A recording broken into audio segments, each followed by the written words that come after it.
But Trump had good advice. He told him, just have fun. And you know what? It seems like he did. I want to answer the question, but I want to actually give an introduction to myself a little bit because I recognize a lot of Americans don't know who either one of us are. That's how you get the single cat ladies back on your side. You know, in some ways, you can't help but you kind of feel sympathy for JD Vance having to defend Donald Trump, who he himself openly denounced. It's kind of like being Diddy's defense attorney, you know? What started as a typical late-night comedy segment quickly became something much more interesting when Jimmy Kimmel centered the entire monologue around JD Vance's own public statements and campaign appearances. Instead of making fun of Vance's personality or personal habits, Kimmel focused on the difficult position Vance had taken as one of Donald Trump's most outspoken supporters during one of the campaign's biggest moments. He opened with a joke about Trump's reported debate advice, teasing that the former president probably just told Vance to go out there and have fun, before jumping straight into one of the night's most talked about clips. Kimmel replayed Vance introducing himself and pointing out that many Americans still didn't know much about either candidate, then instantly flipped that serious moment into a joke about trying to win over single cat ladies. A simple introduction suddenly became one of the biggest laughs of the night. But Kimmel didn't stop there. He argued that there was something genuinely awkward about watching Vance defend Trump so passionately after spending years openly criticizing him. That history became the heart of the monologue, with Kimmel pointing to the obvious contrast between Vance's past words and his current loyalty to him. It was a contradiction that stood out too much to ignore, and he wrapped it up with one of his sharpest jokes of the night, saying that defending Trump after everything Vance had said in the past was like deciding to become Diddy's lawyer. Tim just said something that I agree with. I agree, and I actually think I agree with you. I actually agree with Tim Walz. I agree with a lot of what Senator Vance said. Governor, I agree with you. I agree with that. And I think that Governor Walz and I actually probably agreed. Well, Trump is not going to like that at all. You're in a lot of trouble, JD. The audience immediately caught where Kimmel was headed, and the room filled with laughter almost instantly. From there, he shifted to another debate moment that had already gone viral online. During the vice presidential debate, JD Vance kept telling Tim Walz, "I agree," before explaining where their views were different. Kimmel latched onto that phrase and turned it into the centerpiece of his next joke. He acted out an exaggerated version of the exchange where Vance seemed to agree with absolutely everything Walz said, no matter what the topic was. Over and over, Kimmel repeated the words, "I agree," pushing the joke further each time until it sounded like Vance had completely forgotten he was supposed to be debating the other side.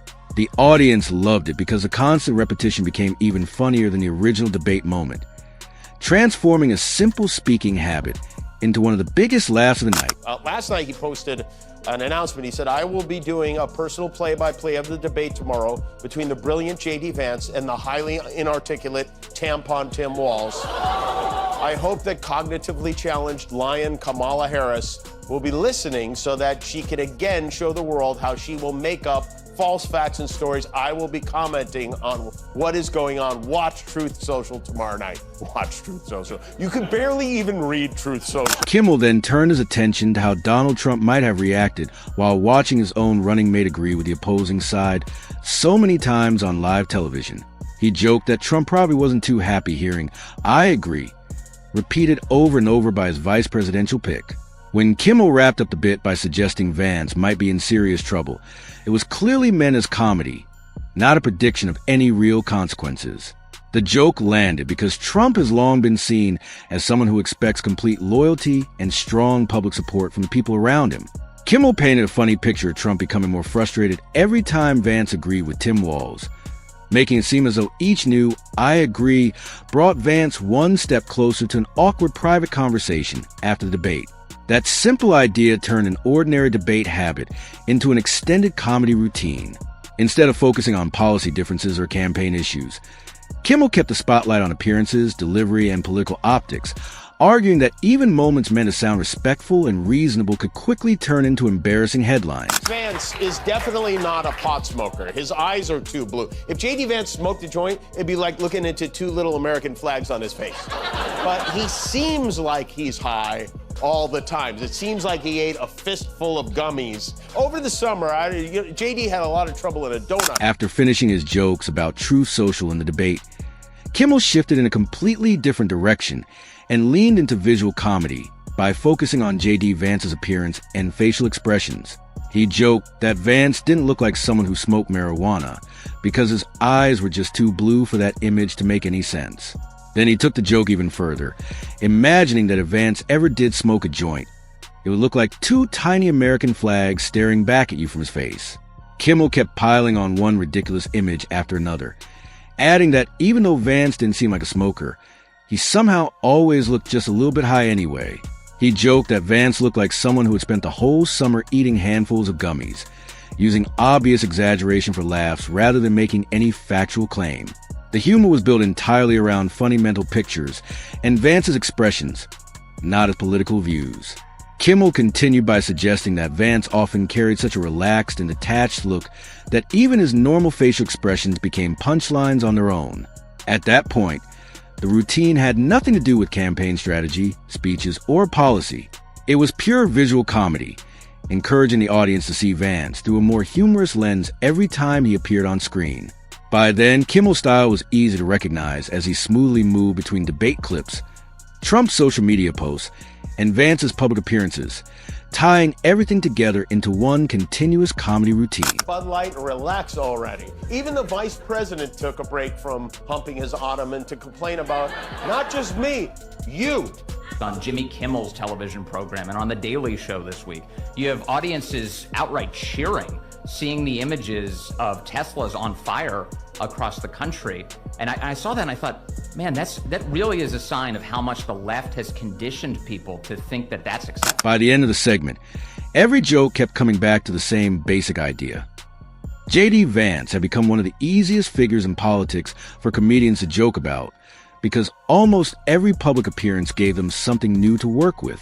Whether it was his debate introduction, his constant use of the phrase, "I agree," his appearances alongside Donald Trump, or even the expressions he made on camera, Kimmel argued that Vance unintentionally handed late-night television an endless supply of material.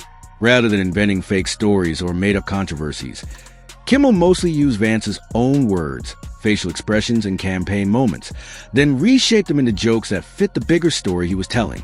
That story painted Vance as a politician trying to hold on to his own political identity, while staying closely aligned with Trump and his movement.